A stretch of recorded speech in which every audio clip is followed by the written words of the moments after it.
Perlahan Steve Immanuel mulai tersiksa mendekam dalam penjara. Ia harus rela berbagi tempat dengan tahanan lain yang tak dikenalnya. Nyaris 4 bulan Steve harus merasakan hampa jauh dari keluarga yang tak bisa setiap saat berada di sisinya. Steve nyatanya tak sekuat itu. Senyum manis yang ditunjukkannya di setiap sidang rupanya hanyalah caranya untuk bertahan dari jeritan hatinya yang sedang goyang. Hidup dalam tahanan justru membuatnya tertekan. Melawan rasa hampa dan kesepian sudah coba dilakukan, mampukah Steve bertahan? Sudah 4 tahun ini Steve Immanuel mengalami obsesif kompulsif atau obsesif compulsive disorder atau OCD, yaitu gangguan yang membuatnya mudah gelisah hingga muncul kekhawatiran yang berlebih. Tak hanya itu saja, pria 35 tahun ini juga memiliki gangguan post-traumatic stress disorder atau muncul trauma akan masa lalu. Dua hal inilah yang membuat jiwa Steve kembali terganggu pasca dirinya tertangkap tangan menggunakan kokain dan berakhir mendekam dalam penjara. Khawatir dengan kondisi sang kakak, membuat hati Karenina Sani Salim ikut menjerit tak tega. Ya nggak tega lihat kakak saya di kondisinya begitu. Setiap kali besuk kan ya ada rasanya nggak tega aja. Karena ya pasti setiap orang nggak ingin saudaranya ditahan seperti itu. Ya kondisinya karena berubah-berubah sih. Saya tahu kan dia orangnya yang suka kelihatan in control, kan itu termasuk salah satu sifatnya orangnya yang OCD. Selalu harus organize, harus kontrol semuanya gitu. Jadi dia mencoba dan berjuang supaya dia ya sebagai kakak kan pastinya ada rasanya yang saya bisa gitu, jangan khawatir. Tapi ya ada saatnya juga dan juga sangat sering yang saya melihat dia stres hal-hal kecil gitu yang buat orang biasa yang nggak punya OCD ya kita biasanya nggak kepikiran gitu. Tapi hal kebersihan, misalnya cuci tangan itu bisa sangat lama. Tak sampai hati Karenina melihat Steve menderita dalam rumah tahanan. Kamis kemarin, di sidang putusan sela sang kakak di Pengadilan Negeri Jakarta Barat, ia mencoba meminta keadilan. Berharap kondisi Steve bisa membaik jika ditempatkan di lembaga rehabilitasi, terutama untuk memulihkan kondisi Steve yang jadi pecandu kokain sejak 2008 lamanya. Tentunya sangat sedih karena saya berharap ya, maksudnya begini, kan saya tahu kalau misalnya melanggar hukum kan ada masanya kan yang harus dijalani. Tapi apa yang Steve melanggar? Dia melanggar pemakaian narkoba. Jadi seharusnya dia dikasih pasal yang tepat gitu. Kasih pasal 127. Karena yang dia melanggar ya dia salah guna narkoba. Dan ada juga dia korban dan ada juga di dakwaan sendiri terbukti bahwa Steve pemakai tidak yang lain. Hanya itu yang bisa dibuktikan. Jadi kenapa pasal 127 belum dimasukin gitu. Dan jaksa juga mengakui. Dan jaksa pun juga mengakui bahwa Steve tuh pemakai. Kalau misalnya eksepsi diterima atau ditolak, iya sebagai adik ya pastinya sedih. Tapi kenapa saya berjuang? Karena saya tahu harus ada keadilan dalam kasusnya bukan hanya untuk kakak saya, tapi untuk semua warga negara Indonesia yang kena narkoba. Seharusnya mereka dibantu.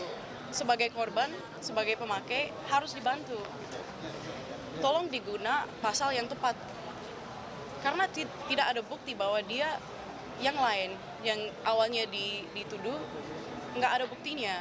Polisi pun, jaksa pun, mereka juga di dakwaan juga omong begitu. Fakta adalah Steve pemakai. Tidak ada fakta dan tidak terbukti yang lain. Hampir setiap hari menemui sang kakak yang tinggal sementara dalam bui, Karenina kerap membawakan makanan rumahan yang jadi favoritnya. Seperti Kamis kemarin, Karenina membawakan mie goreng dan telur dadar kesukaan Steve Immanuel. Sederhana, namun setidaknya hal ini bisa mengobati rindu Steve akan keluarga.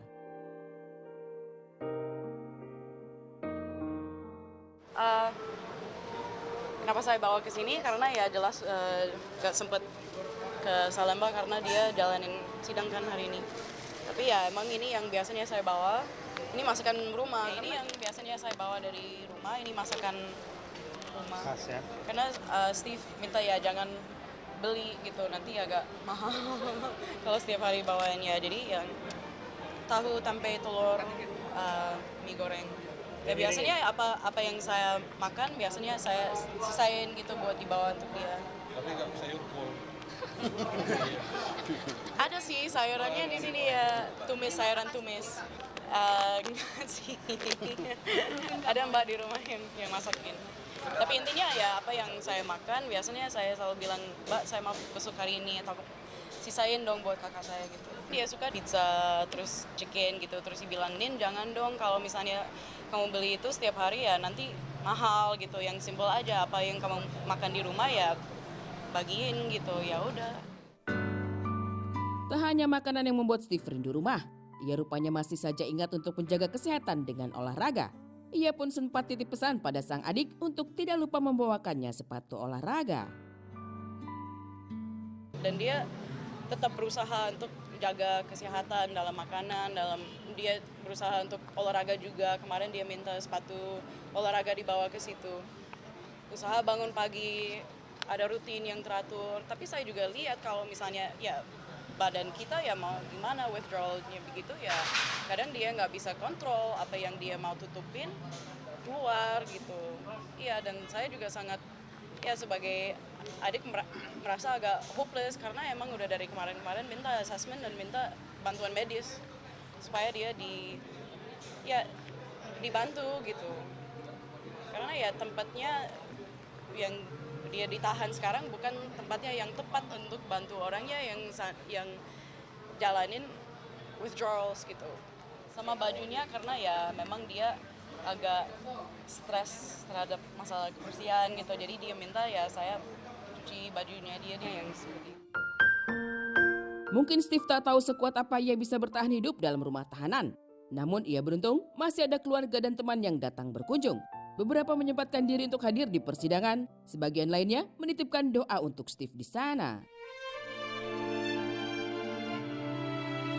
Kalau Zach sih udah kemarin, yang lain ada beberapa sih yang ingin ikut hari ini. Zach ada. Terus ada beberapa yang mereka bilang mereka doain supaya lancar hari ini.